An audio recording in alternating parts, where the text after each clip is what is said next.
Hello, my name is Anthony Luscre, Kilo 8 Zulu Tango, and this talk is on the State QSO Party Challenge. You can view this slideshow to be able to click the links that I have embedded in it after the slideshow by visiting this link, tiny.cc/QTE-SQPC. And again, look for the small icon of the link to let you know where to click within the document. What is the State QSO Party Challenge? It's a means of further recognizing amateur radio operators for their active participation in state QSO parties. The purpose of the State QSO Party Challenge group is to be the catalyst to take state QSO party contesting to the next level. To increase the enjoyment for state QSO party participants, to assist state QSO party contest organizers in providing quality contests, and to promote increased SQP contesting activity. It's not a contest in its own. It is instead a challenge overlay of the existing state QSO party contest. Participants work with each of the 45 SQPs as normal. You work any of the or all of the 45 state and regional QSO parties according to the rules of each individual party. Participants then enter their results for each contest via the 3830.com claim scores website. The SQP challenge automatically aggregates submitted 3830 results, calculating each participant's SQP challenge score. Participants in the SQP challenge score is based on the number of QSOs worked times the number of parties worked. For a party to count, you need to work a minimum of 2 QSO parties in each party. Participants can qualify for 5 award levels: bronze, silver, gold, platinum, and diamond. SQP challenge scores are displayed on the SQP challenge leaderboard in descending order based on the total score, and on descending order based on the total number of parties worked, so you can see your score in either fashion. This is a list of the 45 parties involved, and you can click on any of these links within here for more information on the party. Why participate in state QSO parties? Well, they're a great help if you're working on awards. If you're interested in completing your work to all states, or a chance to work the rare U.S. counties in any of those states having parties, for the USA Counties Award or for the County Challenge Awards top list. Also, many parties are small enough that new contesters have a chance to win a category. Working in state QSO parties, you have a chance to become a desired multiplier. A chance to be in demand like rare DX stations when you are operating in your own state's party, especially if you live in or travel to a rare county in the state. It's a great activity for in-state local radio clubs to encourage on-air activity by their members. It's great for rover, mobile, and portable ops. Rover mobiles and portable operators can activate one or more counties during the contest. Many contests have separate awards for these categories of rover, mobile, or portable operators. They're also very good for those with home antenna restrictions. You can go out and put up as large an antenna as you'd like in the field. State QSO parties are friendly. The atmosphere is that of a friendly, laid-back competition. It's a chance to connect with old friends around the state. They make for great club competitions between club members and even between local clubs. They're a great activity for new contesters. State QSO parties are more laid-back atmosphere than many of the more high-pressure major contests. Both single sideband and CW options are available to work. Some contests have also been adding digital options for FT8 and FT4 contacts. Most state QSO parties have a shorter duration than many of the weekend-long contests, and there's many opportunities throughout the year, starting in February and extending till October of each year, with 21 weekends of available contests. State QSO parties are unique. Each party can have different rules and activities. Some have bonus stations. Some have opportunities to try and spell a word by working stations with specific call signs. Some have fun state-related prizes such as maple syrup from Vermont, smoked salmon from Washington, etc. State QSO party. How can the state SQP challenge help state QSO parties? Well, hopefully we can increase the number of participants in state QSO parties, increase participants' QSO numbers in the parties that they enter, and encourage increased county activations and mobile operators. In addition, bring in a wider variety of participants from more U.S. states and DXCC entities. Encourage very active contesters that are often not active in state QSO parties to get involved due to the challenges involved in the SQP challenge. How do you get started in the state QSO party challenge? Well, the first step is to read the state QSO party challenge rules, which are available on the website. And here they are. You can read through them. This is the state QSO party website. Read the state QSO party FAQ, frequently asked questions, for more information.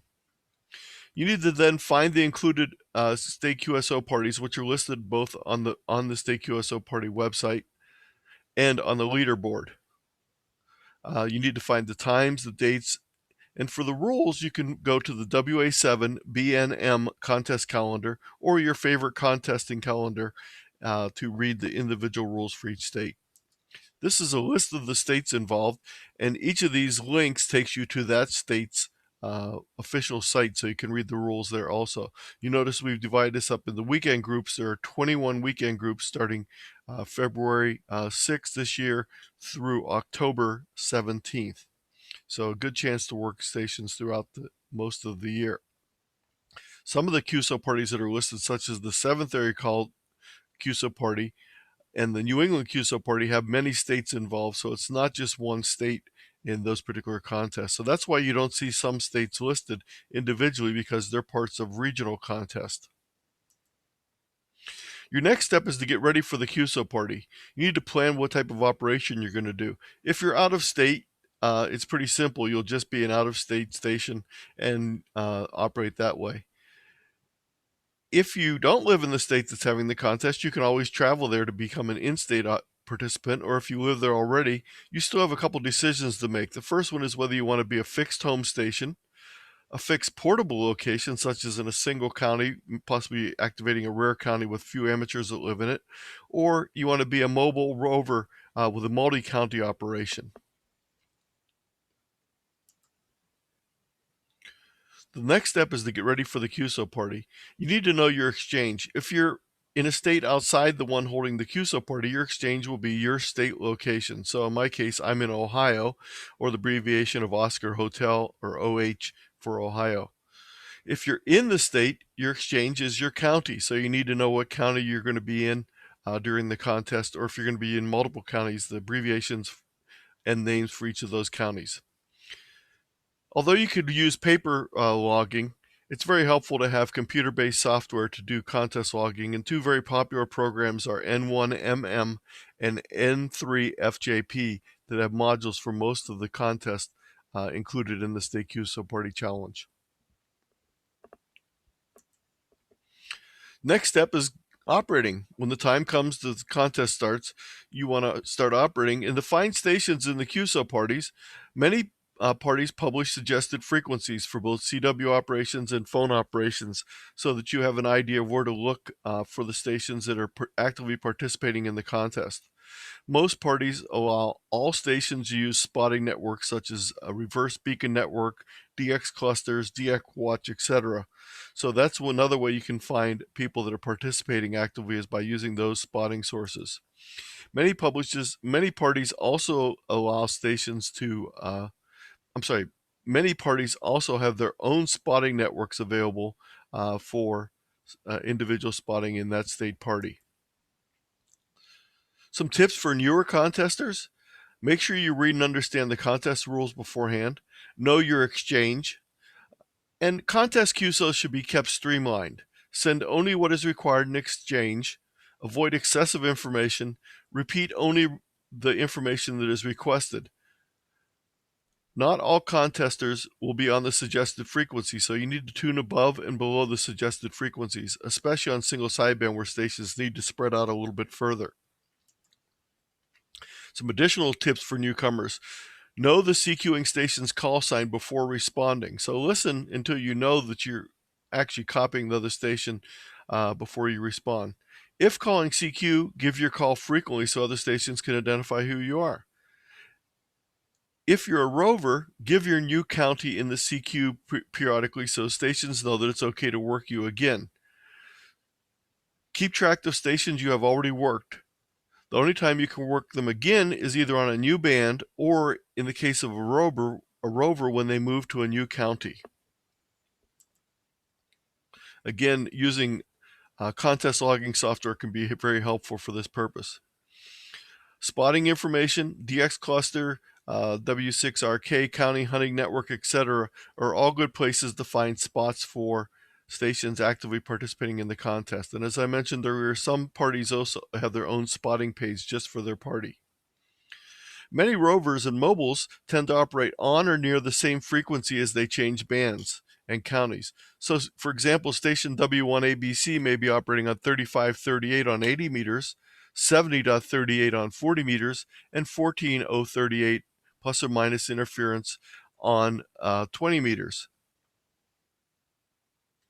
After the contest is over, you need to submit your log to the sponsor. Now, depending on the particular contest, some contests have a robot where you can upload your log. Other ones require you to email your log as an attachment to an email address as advertised in the contest rules. The next step, and this is very important for the State QSO Party Challenge, is to post your score to the 3830.com score rumor site. Post to the specific QSO party. So in other words, if you're working the Vermont QSO party, don't look for a place to post your scores for the QSO Party Challenge. Instead, post your Vermont scores to the Vermont QSO party link on 3830 and so forth for each specific QSO party. There's no special entry for the SQP challenge needed. Information is automatically added to your SQP challenge score from all of your 3830 postings for each individual state party. You can view your aggregated SQP challenge running score on 3830.com on the SQP challenge page, or for more details on the SQP challenge leaderboard on the SQP challenge website. And finally, you can increase your aggregated SQP challenge running score by entering more state QSO parties. So the more parties you work, the higher your score as it's multiplied by each of the additional parties you work in the challenge.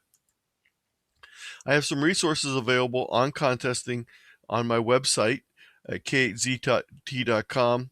Also have maps, which can be very helpful. County maps for the individual state QSO parties can be very helpful, and information on propagation and DX spotting. Here's a list of the members of the State QSO Party Challenge team. For questions, please contact Dave Edmonds, WN4AFP at daveedmo@gmail.com for any questions. Here's his email address right here.